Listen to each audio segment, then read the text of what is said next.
দিল্লির একটা ছোট্ট ফ্ল্যাট, একটা প্রেমের গল্প শুরু হয়েছিল, কিন্তু শেষটা ছিল এমন যেটা কেউ কল্পনাও করেনি।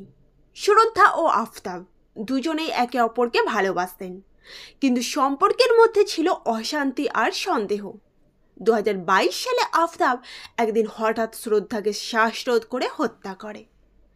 তারপর যা ঘটল তা শুনে শিউরে উঠেছিল গোটা দেশ।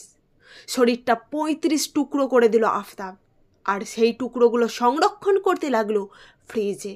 প্রতিদিন রাতের অন্ধকারে এক একটা করে দেহাংশ ফেলে আসতো দিল্লির বিভিন্ন প্রান্তে। প্রেম কি এতটাই অন্ধ হতে পারে, নাকি এক সাইকোপ্যাথের মুখোশ খুলে গিয়েছিল ধীরে ধীরে? এই ঘটনাটা শুধু একটা খুন নয়, এটা আমাদের সমাজ, সম্পর্ক আর বিশ্বাসের ওপর বড় একটা প্রশ্ন তুলে দেয়। শ্রদ্ধার জন্য ন্যায়ের দাবি উঠেছে চারিদিকে, কিন্তু এই নৃশংসতা আমাদের মনে গেঁথে গেছে চিরকাল। এমন আরও বাস্তব ও অন্ধকার সত্য জানতে সাবস্ক্রাইব করো মিস্ট্রি এক্সপোজ।